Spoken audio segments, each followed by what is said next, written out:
you ever walked out to your garden and noticed your cilantro or lettuce suddenly shooting up a tall flower stalk, and your first instinct was to just rip it out? It happens to all of us. You're expecting leafy greens or tender root crops, and suddenly your plants look like they're trying to grow into a small tree.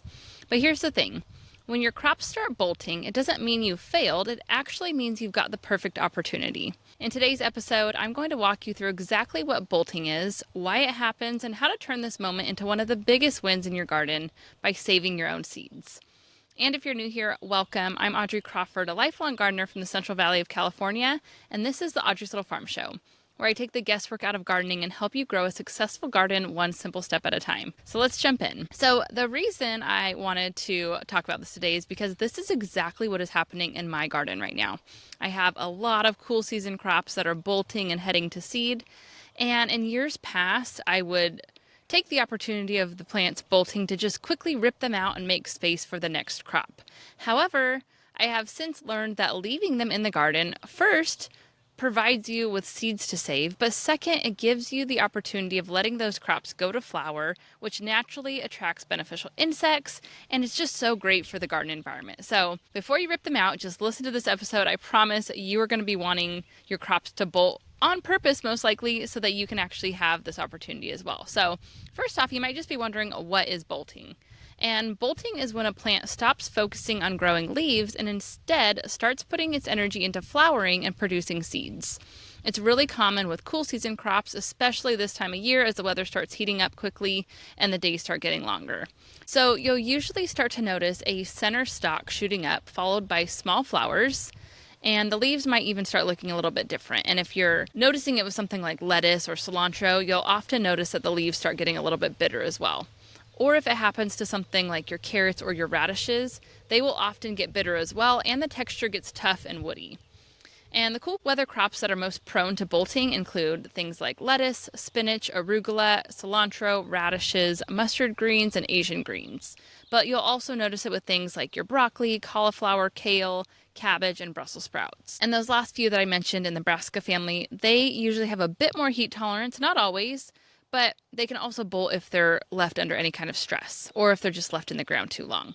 So this is why you typically should grow your cool weather crops in early spring or in the fall, because they prefer the mild temperatures and they prefer shorter daylight hours.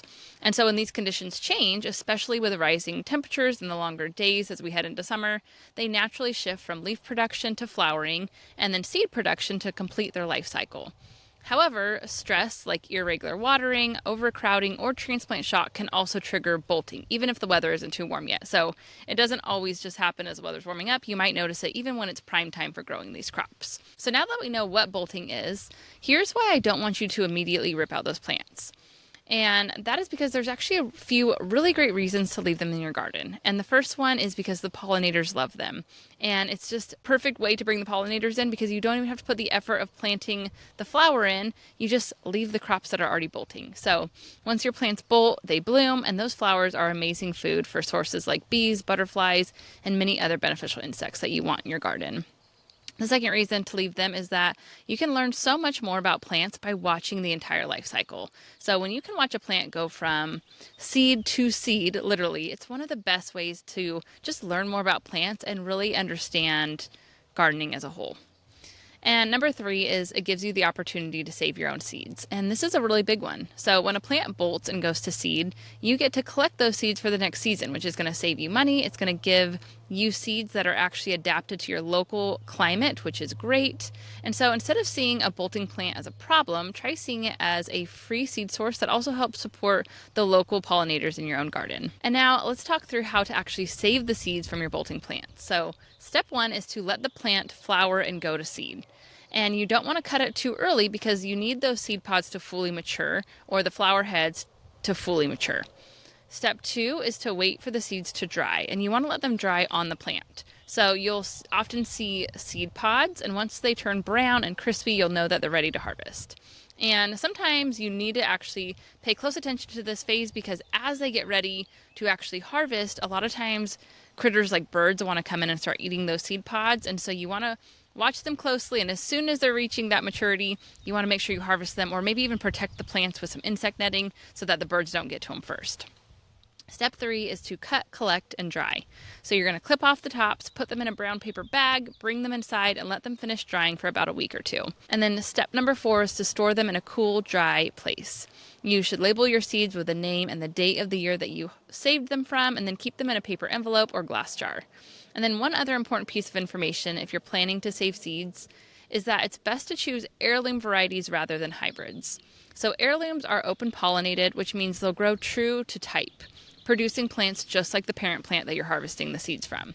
Hybrids, on the other hand, are bred by crossing 2 different plant parents, so their seeds often produce unpredictable results. They will still grow, and you can still get a plant from those seeds, but you might not end up with the same plant that you're harvesting the seeds from. You might end up with weaker plants with poor flavor or totally different traits. And so for reliable homegrown seed saving that works year after year, stick with your heirloom varieties whenever you can. And you also need to consider cross-pollination.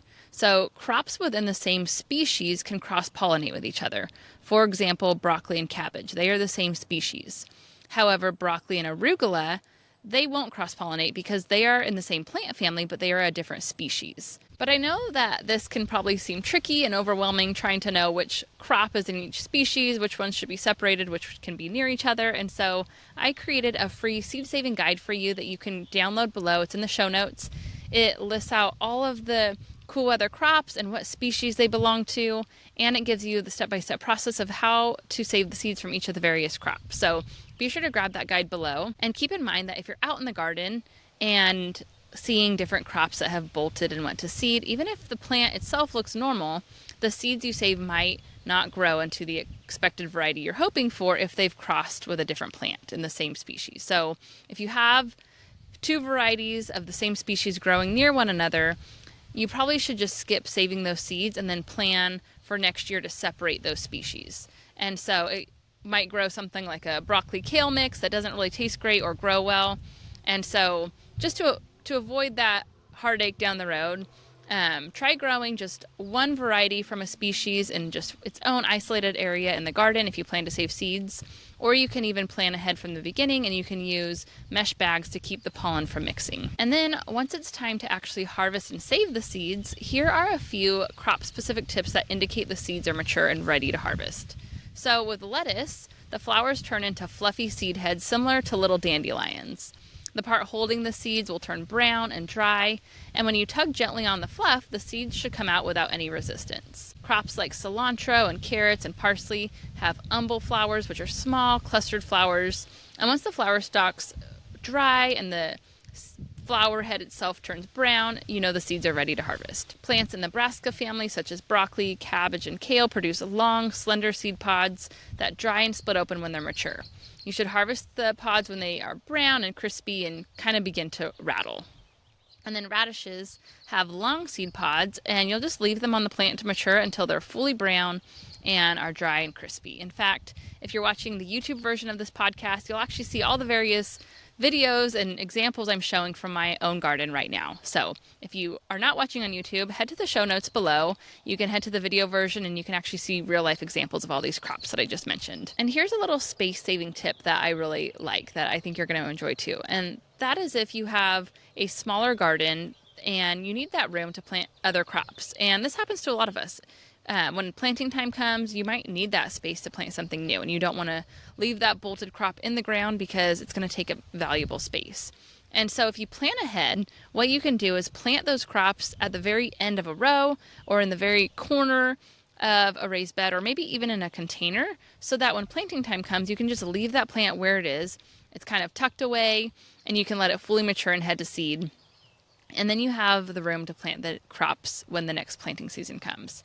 And so it's just a super simple way to make room for seed saving without sacrificing valuable space. And so now maybe you're wondering, why does any of this matter? Maybe you don't currently even have any crops bolting in your garden, or maybe you have no desire to save seeds.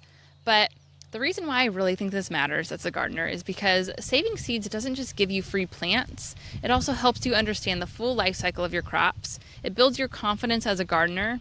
It saves you money over time. It gives you seeds that are naturally adapted to your local growing conditions. And honestly, it's so rewarding when you can watch that full life cycle of a plant and harvest those seeds that you actually grew in your own garden. It's just a really rewarding feeling. I know many of us want that great big harvest, and so When crops bolt, it can often feel like a failure. But it is really just another great opportunity in the garden. And so now let's transition over to a few questions that I often get about bolting and seed saving. And the first question is, won't bolting plants attract pests to my garden?